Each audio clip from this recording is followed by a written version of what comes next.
Hi, my name is Madison Whitman, and the book that I chose is The Gifts of Imperfection by shame researcher Brene Brown. Brown wrote this book as a way to show people how to achieve and live out a wholehearted life.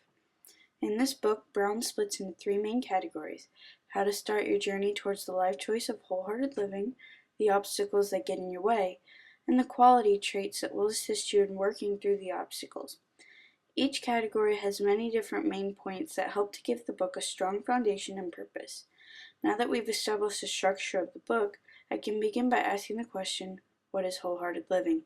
In the preface, Brown describes wholehearted living as living out your life as honestly and openly as you can while living and loving with your whole heart. We'll start out in the first section. This is the section that explains the point in people's lives where they take a step back and observe if they are living a spiritually healthy, wholehearted life. Brown unveils all the key characteristics of not living a wholehearted life and how to identify them. But what's more important is that she shows the traits of wholehearted living and where it all starts. Brown starts off by acknowledging the presence of courage in our everyday lives, and she calls this ordinary courage. Ordinary courage revolves around the idea of wholeheartedness and the qualities that many people have to attain it. She believes that ordinary courage is the practice of speaking openly and truthfully about our beliefs and making ourselves vulnerable in the sight of other people's opinions. Many people practice this by simply speaking up when something strikes up the need for an opinion. Something as simple as participating in the brainstorming process where an advertising company provides a new and fresh perspective, and although it seems scary at the time, everybody's opinions are valued greatly. This is a simple solution to many problems, and all it takes is the ability to look fear in the face and decide to let your guards down and be vulnerable for the sake of being heard. Another thing Brown uses is compassion. Many people practice compassion every day by doing simple things like opening the door for a coworker whose hands are full of papers, or loading the dishwasher for your mom when she's had a long and stressful day. Compassion does not mean that we have to be like Superman. It just means that we should lend a hand to those who need it. Compassion also includes setting your own boundaries and holding people who cross them accountable to it. This is hard work for the people who are setting up the boundaries because many people don't like to tell others when they're crossing them, but in the end it ends up being more beneficial and effective and shows compassion for yourself. The second part is about the obstacles that keep you from living a wholehearted life, and the chapter covering this is literally called The Things That Get in the Way. This is the part where Brown gets to be a bit more in her element because this section is all about shame and the effects that it can have on us. She explains on page 36, we also know how to make good choices with our money.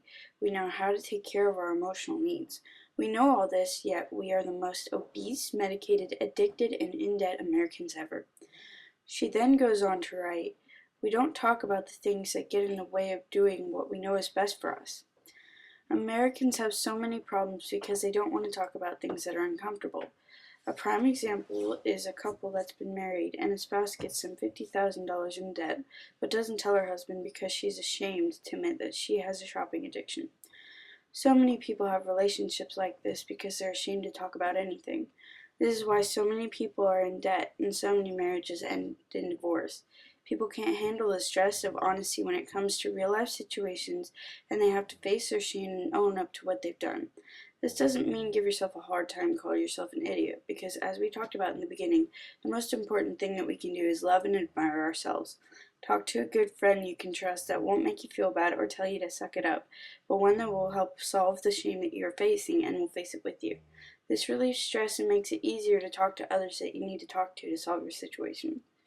Shame is a universal and one of the most primitive human emotions that we experience. The only people who don't experience shame lack the capacity for empathy and human connection. To feel shame is to be human, and that is something that every living being that is able to feel emotions has. Now for the third section. This is about attaining qualities that help you to practice the art of facing shame on a daily basis, and this makes everything so much easier. There are 10 guideposts, and they are authenticity, self-compassion, a resilient spirit, gratitude and joy, intuition and trusting faith, creativity, play and rest, calm and stillness, meaningful work, and laughter, song, and dance. But I'll only go over the ones that mean the most to me personally. Brown describes authenticity as a collection of choices that we have to make every day. It's about the choice to show up and be real, the choice to be honest, the choice to let ourselves be seen. Authenticity is a daily practice of letting go of who we think we're supposed to be and embracing who we are. Choosing authenticity means having the courage to be imperfect, set boundaries, and allow ourselves to be vulnerable. Exercising the compassion that comes from knowledge that we are all made of strength and struggle. Nurturing the connection and sense of belonging that can only happen when we are enough. There are 3 types of people: the ones that consciously practice authenticity every day to make a habit out of it, the ones who practice authenticity some days and not others, and those who are completely two-faced and put on a show to impress everybody. You don't need to impress anybody because we're all perfect and imperfect in different ways, and authenticity is a very honorable trait to practice. Many people don't claim shame, and when they don't, shame claims them. One very distinct way that shame comes into our lives is through perfectionism. Perfectionism is not self-improving. In fact, it's the opposite. It's tearing yourself down and building yourself up to be basically a robot. And no person can tolerate that much stress to be perfect. Perfectionism opens us up to more shame because we feel that if we're not perfect, then that brings shame upon ourselves. Christopher K. Germer says, "A moment of self-compassion can change your entire day. A string of such moments can change the course of your life." And Dr. Kristen Neff defines self-compassion as being warm and understanding towards ourselves when we suffer, fail, or feel inadequate, rather than ignoring our pain or flagellating ourselves with self-criticism. You need to love yourself through all your struggles and be compassionate toward yourself, or you will feel a load of stress on your shoulders. Creativity is an idea mainly for children. They are so creative and have such vivid imaginations that it can take them anywhere they want to go. But most of us give up the idea of creativity around our preteen years when we are starting middle school, because you get increasing amounts of homework, or you're hanging out with your friends and you seem not to have time for it anymore. But some people carry out the dream of being creative and becoming artists or musicians. These people who practice authenticity because they are free to express themselves in a world full of self-imposed censorship. There's a certain balance in wholeheartedness. Living and loving with your whole heart is so much fun but also tiring. So we will start with the fun perspective, otherwise known as play.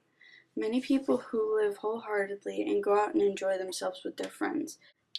And it's not like child's play, but an adult's form of play. Many adults don't have fun, and so when they do, it becomes much easier to enjoy themselves. But it also becomes tiring, so you have to balance it out with rest. Not sleeping, but actually taking some time to rest and relax, like going out and getting a massage or watching a movie with a cup of tea.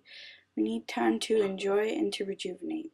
This book is an amazing book for anyone to read, especially if you want to start on a path to a wholehearted life.